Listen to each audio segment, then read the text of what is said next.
Hi, I'm Touseef. I'm Brooke. And we're part of CoreConnect. And today was our first day at Adweek 2017 in New York. And we just wanted to share a little bit of the talks that we heard and what impressions we got. So for me, one of the things that were really interesting was actually the first one that we went to, which was with Arianna Huffington and a person from Frances Frey, from Uber. Her name was Frances Frey, and she's from Uber. She just started at Uber, and her optimism and really trying to want to fix things was really inspirational, don't you think? Well, what I loved about Frances was she's gone into one of the biggest PR problems of the year at Uber with the attitude of giving the other side the benefit of the doubt. She's a true peacemaker, and our world needs people like her right now.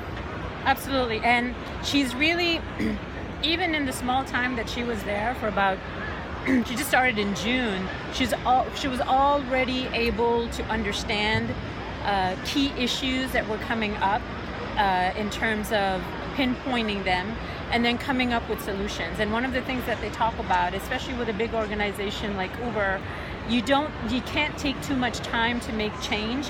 You need to understand the problems right off the bat, or at least try to do them as fast as you can and start implemented, or else it just takes too long for the culture to change.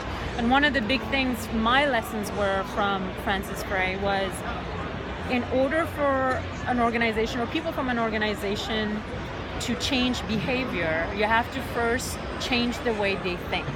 And that can be a huge challenge, but in order to do that is to bring education into an organization and have the courses that you want everybody to learn from in terms of content, so that can actually make them think in a different way, and hence their behavior will be different.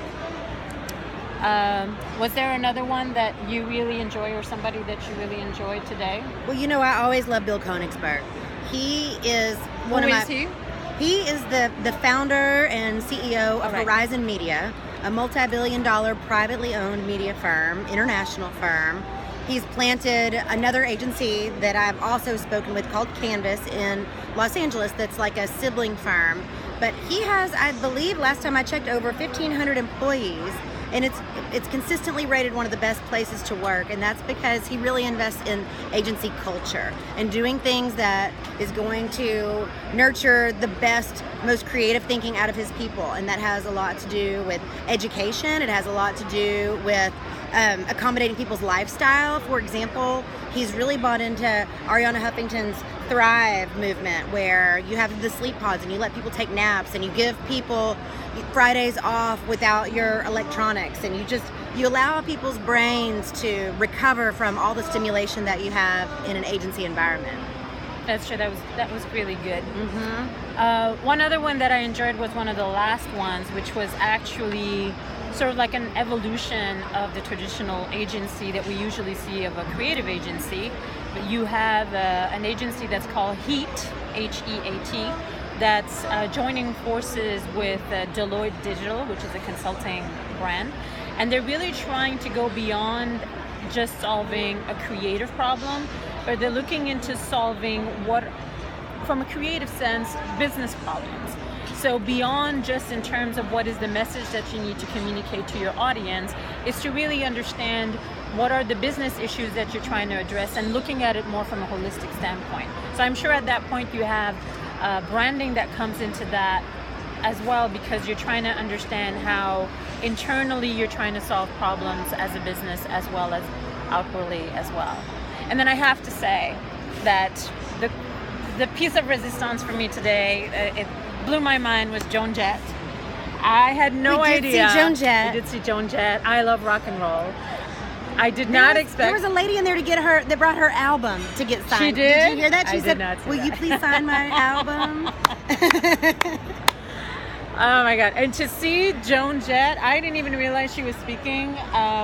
Me and Brooke, we were having lunch, and I went, oh my God, we can't even have dessert, drop everything. Joan Jett is on right now. And we went and saw her. The reason why she's so amazing is because it's Joan Jett, number one, but also for me, and I haven't even told you this, for me, when she was talking and she was saying, you know, like, I'm a rock and roll chick, and a rock and roll woman, excuse me, she would probably say rock and roll woman. And people used to say, well, you know, rock and roll is more a guy thing. And she was like, no, hell no, this is what I'm going to do. That in itself is a beautiful thing. For me also, it brought me back to when I was a teenager and when I had a lot of passion and a clear idea of what turned me on. Yeah. And by looking at her, all that like reignited in me and my passion from here on out in terms of moving forward also in what I'm doing now, you know, with our conference CoreConnect, with branding and helping digital to be more human and all that. And that's a passion of me. So it really brought it back home with me in terms of almost like a visceral passion of what I love to do. Did you get anything else from Joan Jett? I did, but I have to back up to earlier in the day before I talk about Joan Jett, because there was a panel on women in leadership. And, you know, Sheryl Sandberg has really opened the door for a lot of women to start talking about some of the challenges that we've had being taken seriously. And it's a really divisive issue because I think that a lot of men feel like maybe we are against them. And so when you hear a panel of women talking together about this happened to me, that happened to me, it made me feel weird. And they talk about it. It's very validating to hear other women have had the experience, because it's not, we don't always have permission to talk about these things when they happen, because we work with a lot of men. And so that came full circle today when we were in the room with Joan Jett, because you know, I don't want to be victimized by being a woman. I want to be proud of being a woman. But Joan Jett talked about the problems that she had to overcome by being discouraged to do rock and roll. She said when she started out that there were a lot of people that told her she's a girl and she couldn't be a rocker. And I thought for somebody at her level to have overcome that, then certainly the girls that are coming up in the business today with the right mentorship, with the right leadership, can go and have an easier time than we did. Certainly my daughter Bella can have an easier time than we did. We just have to teach them and know ourselves to stand up for ourselves when our gut tells us, hey, that wasn't right, that was condescending, hey, they're excluding you because you're a woman, hey, you need to speak up for yourself right now, because we have to look out for ourselves, and we have to, as women, look out for each other. Absolutely, to support each other. That brings also a point. Joan Jett was talking with this woman, Jamie. I believe her last name is Robinson. If I don't, I will, when this is edited, I will write the real name. And she's actually from a creative agency called Joan Creative. And she said this one thing that I can really resonate with. I also don't want to just be recognized as a woman to be doing something. I want to be recognized as a person who understands brands, who understands human beings first. That is who I am. That is my gift that I'm giving to the world. And then, yes, and I am a woman, but not to just choose me to be on a panel because I'm a woman. That's what she was explaining. And, you know, Joan Jett eloquently said, you know, it's not about a female rock and roll. It's about rock and roll. You know, the energy of rock and roll is rock and roll, whether it's a man who does it or it's a woman who does it. Well, and that was another thing that came up on the women's leadership panel was, I believe it was the Wall Street Journal mandated that 40% of their management team be women. And that made the woman CEO cringe, because she said we shouldn't have to mandate it. It should work out that way. And I don't want to be hired because I meet a quota. I want to be hired because I'm the most qualified person. And I think that men want that too. But she said, the downside is we have to set these quotas so that we can make the change. And hopefully we don't always have to have them. But I think that's what that woman was saying was, I don't want to be hired because I'm a woman and you need to hire a woman. I want to be hired because I'm the best creative that applied for the job or did the pitch. And I think we all feel like that. We want to earn our way. Yep. We want to be recognized for who we are in essence in terms of what we create. Yeah. And we don't want to whine about it, but I love that people are talking about it and naming it, because I think that's what's going to bring progress. Absolutely. So first day at Adweek was pretty awesome. One more. Okay, sorry. One more point. Please go. That I have to make. Yes. You know, our CoreConnect Conference is a lot about making digital human, and that's a conversation that we're hearing a lot this year. It is. A lot of the agencies are acknowledging we don't just view our clients' problems in terms of data points. We're still talking about people. We're still trying to reach people. We're still trying to build a relationship with people.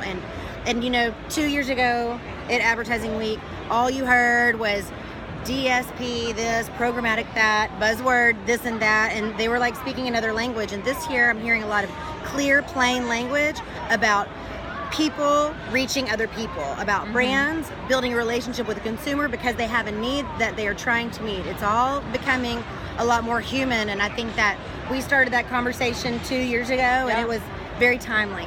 It's very timely. So even if we're in the digital boom, people are recognizing the importance of really going back to basics and human nature. Right.